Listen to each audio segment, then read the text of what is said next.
Have you been diagnosed with Hashimoto's, or are you having symptoms that you think might be Hashimoto's? Stay tuned, because today we are going to talk about all things Hashimoto's.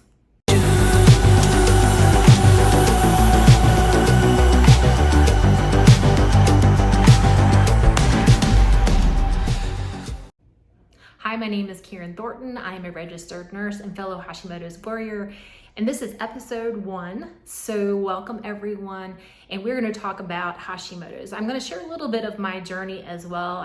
I've been diagnosed with Hashimoto's for a little bit over a decade now, but I will kind of share some of my story as we walk through this. So before we get started with Hashimoto's specifically, let's talk about what the thyroid is and what it does. So the thyroid is a butterfly-shaped gland that is kind of right here in your neck, and it really produces most of the hormones that help with the functions of the body.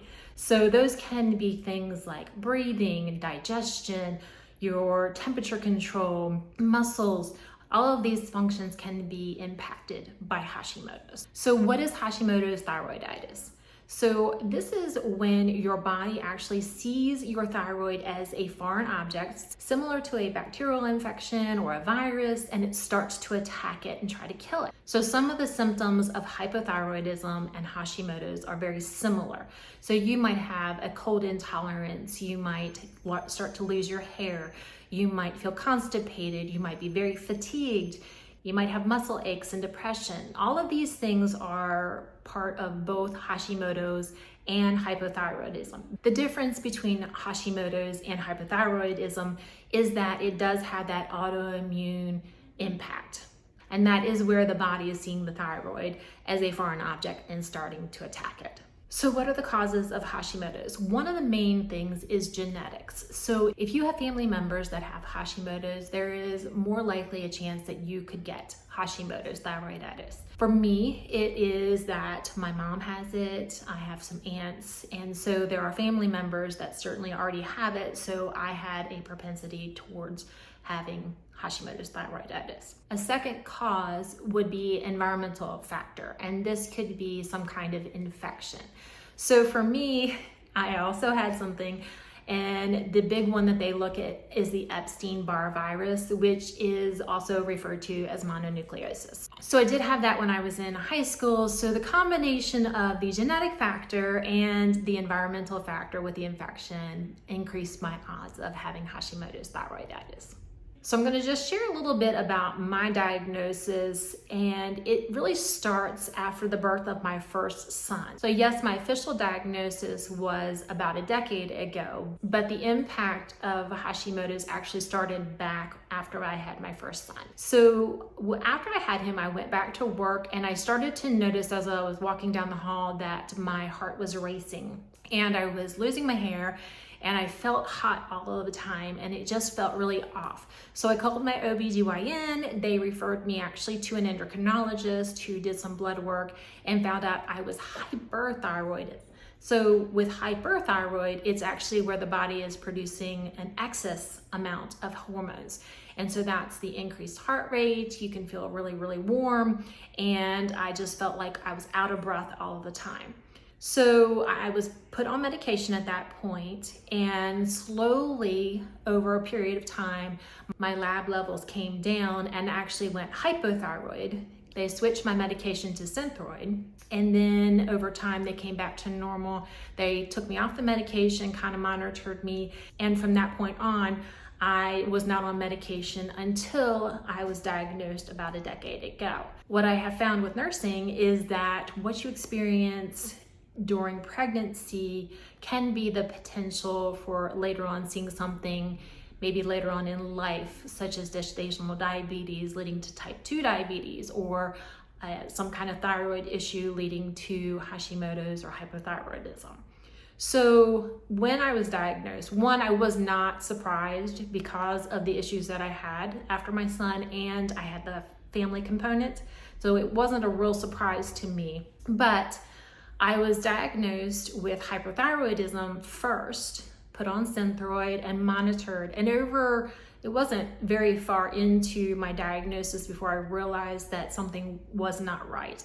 And they actually tested my antibodies, which is a lab work. And I do recommend that when you have lab work done by your doctor, it is not just a TSH. And we will go into that at another video, but I do recommend that you have a full thyroid panel done so that you can see everything and not just a TSH. So my antibodies came back and they were very elevated, and at that point my doctor diagnosed me with Hashimoto's thyroiditis. So my Synthroid was increased at that point, but it was still only a medication issue for the doctor because I was going to a conventional medicine doctor, and they did not look at lifestyle and dietary changes to assist with symptoms. So fast forward about 7 years past my diagnosis, and I started to have a lot of digestive issues. I was running to the bathroom a lot, and I was not sure why, because I had not had that in the past. I started to look at medical journals, and I started to follow people that were in the medical world,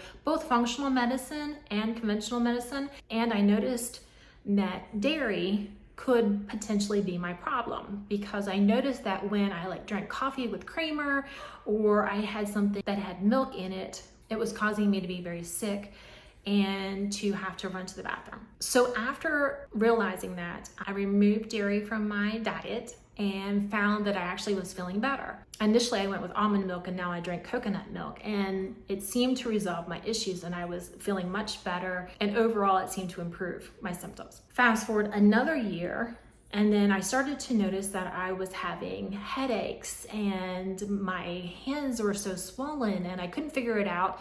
Again, I went back, started to do some research, and you're going to see a pattern here, but I started to do some research into, is there something else that's causing an issue within my diet or my lifestyle? And I noticed that gluten was another piece of the puzzle that might be impacting me.